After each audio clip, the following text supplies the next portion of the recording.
As is our practice, we are today gathered again for the March 2024 edition of the Osun Masterminds State of the State Address, where we make public our positions on key government decisions and policies, provide solutions where necessary with the right dose of commendations and condemnations as we fairly deem appropriate. We want to remind everyone that the Osun Masterminds is a coalition of like-minded civil society organizations that have come together to promote good governance and ethical democracy in our dear Osun State and Nigeria. The coalition is made up of eminent groups and personalities who are putting their resources on the table to facilitate development.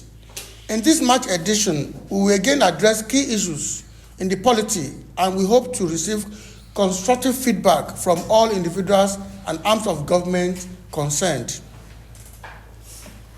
Osun State government plans to resuscitate technical colleges. We recently received news of the Osun State government's plan to resuscitate government technical colleges across the state. We received the news with joy, knowing that there is a huge skill acquisition gap in the state at the moment. The state parades a vast population of able-bodied young men, people who are uneducated and thus need survival skills to become productive. We welcome government intention in this regard and unreservedly commend Governor Adeleke's government for his willingness to bring the technical college back to life. Beyond rhetorics, however, government must rejig the institutional framework for the management of those technical colleges. Renovating the structures will not bridge the skill gap. Government must follow up with a massive drive for enrollment, planning of the curricula, such that it stays globally relevant, and a massive rebranding of the image of these technical colleges so that they can be attractive to young people. The efforts at resuscitating these colleges must be total, and we must build a policy framework that ensures all current efforts are sustained even beyond the life of the current administration. Ongoing teacher recruitment. Again, we commend the Adeleke administration for its decision to recruit teachers to fill the gaping holes in the state teaching service. While we did not support the initial decision to sack the teachers employed by the Oyetola government based on our belief that a verification exercise should have better managed perceived indiscretions, we commend the current recruitment exercise still. We advise, however, that the state government ensures that the process remains non-partisan and fair to all concerned. The selection process should be focused on true merit and the real needs of the state teaching service.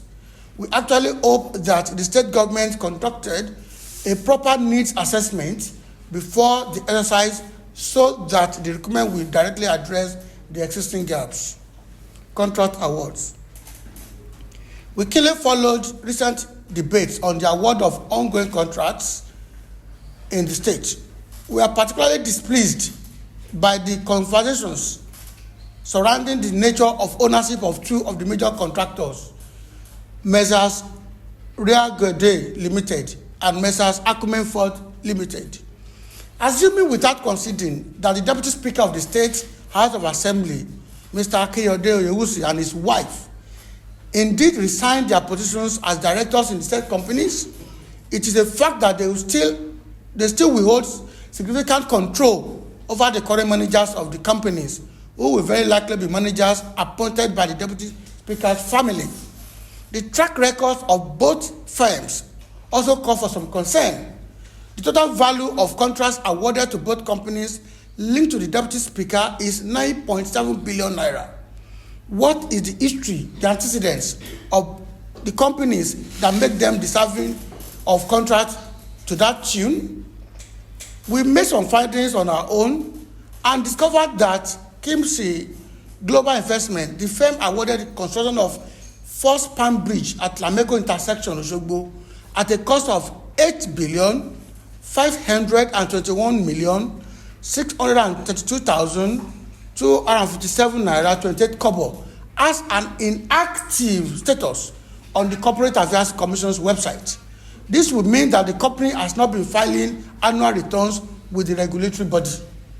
The only project we also found linked to Mesa Kimsi is, in quotes, organization of 1 week special retreat or meeting for establishment of civil security organization structure for the Northeast at a cost of 90,586,160 naira 50 kobo.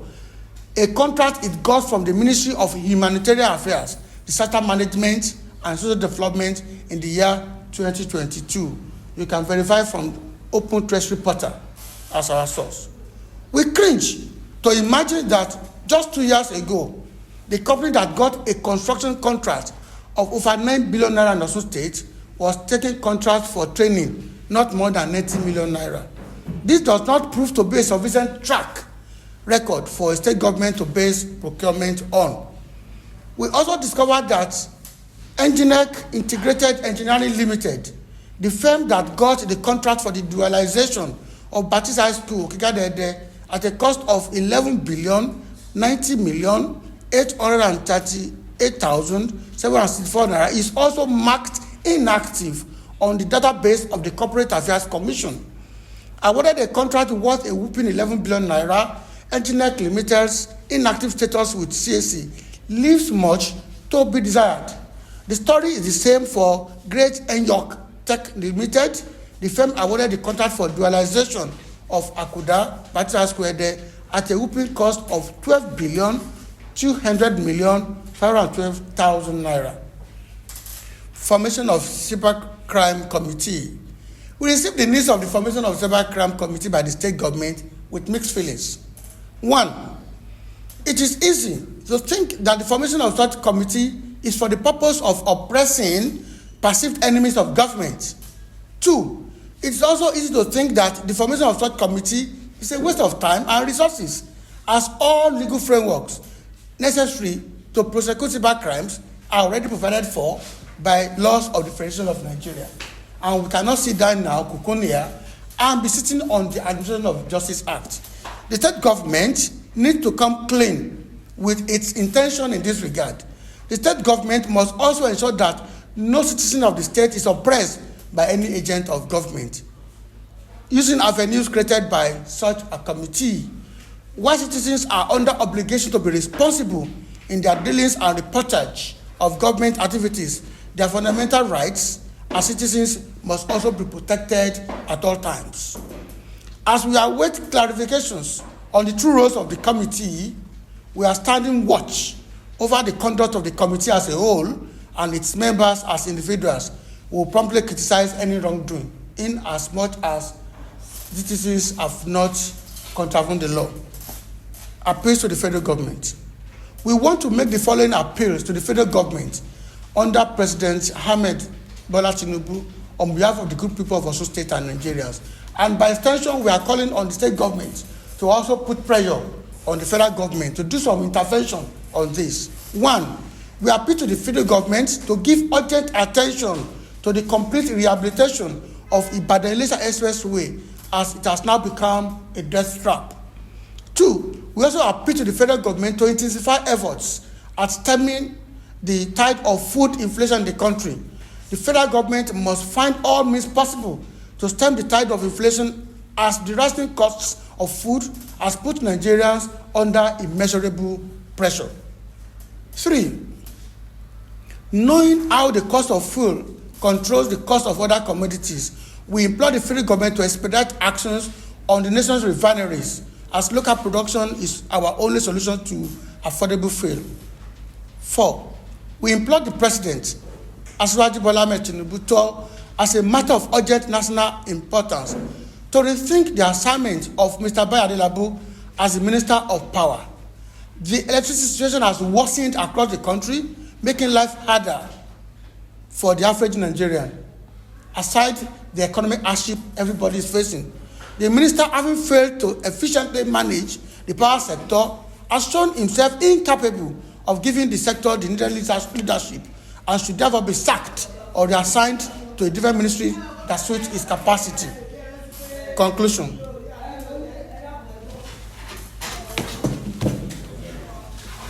We thank you most sincerely for attending this month's State of the State address. We implore policymakers and the general public to take our contributions as constructive input towards ensuring the growth and development of not just our state, but our country. And we want to thank you most profoundly. Comrade Ayologo just said, this is the 24th edition, am I right? 26th edition, and you have been a worthy partner in this enterprise. We will really thank you most profoundly. May Osun and Nigeria succeed. Thank you very much.